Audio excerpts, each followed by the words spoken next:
Hey, you want to be inspired? This guy has reached the heights of success. Daymond John. I got a chance to talk to him about his latest book. Check this out.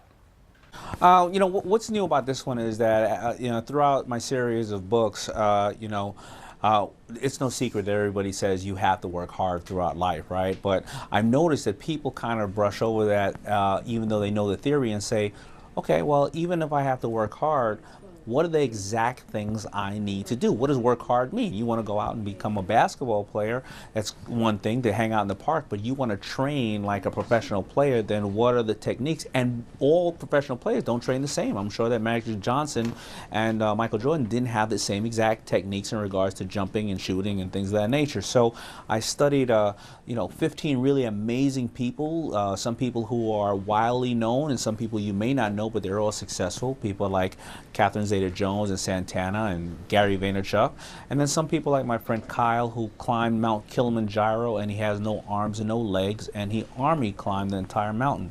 And I asked them, what do they do the first 90 minutes of their day, the last 90 minutes of their day? How do they solve work-life balance? And give me a couple of tricks or techniques that people can do every minute of their day to make them more proficient and more effective in life. And that's the exact difference in the book, and I haven't been able to find it anywhere else in a solid book that gives people minute-by-minute actions that they can take daily. I think it's really inspirational that you, even with your success already, are still looking to learn from others who are successful in their areas. What is it that drives you? What is it that, brings a kid from Queens that keeps you, even though you've reached the height of success, keeps you grinding?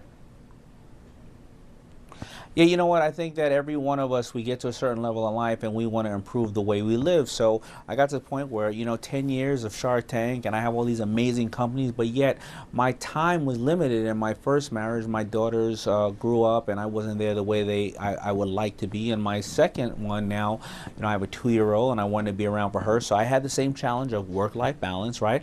My health, as I started to, interview these people, I started to realize I wasn't checking into my health well enough, even though I was trying to eat healthy. I went to a normal physical every once in a while.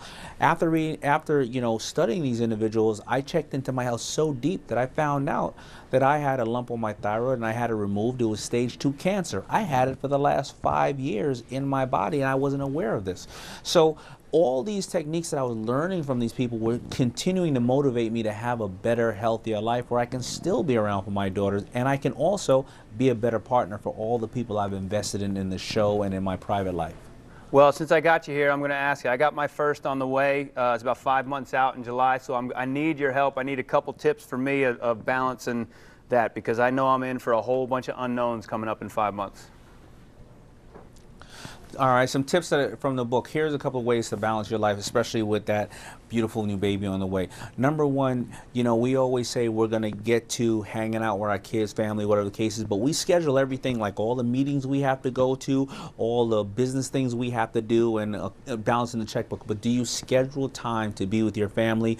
So I know that I'm going to put my daughter to bed every single night, whether I'm on a live stream with her or physically there. I know I'm going to call my mother, so I love her, and I know I'm going to spend time to take my other daughters out on a daddy-daughter date. So things like that. Number two, when you wake up in the morning, don't answer any emails for the first hour or go on social media. I know that may seem hard. Doesn't mean you're not supposed to send out emails, but if you wake up in the morning and you answer 25 or 35 of everybody else's emails and everybody else's problems, you just gave up your sovereignty and you took away your freedom and you answered everybody else's problems. Your email inbox is your defense, your outbox is your offense. Spend just doing those two things will improve your life greatly, and there's over 100 things like that in this book to give you tips on what may work for you and what may not, but you can at least try them and it's going to make you more effective. I love that. I love both of those. I've been trying my hardest to put the phone down as soon as I wake up and not check that. One last question about Shark Tank. I am a huge fan. Me and my roommates and my wife, we watch it all the time. I got to know, man, Mr. Wonderful, is he really that big of a jerk in real life?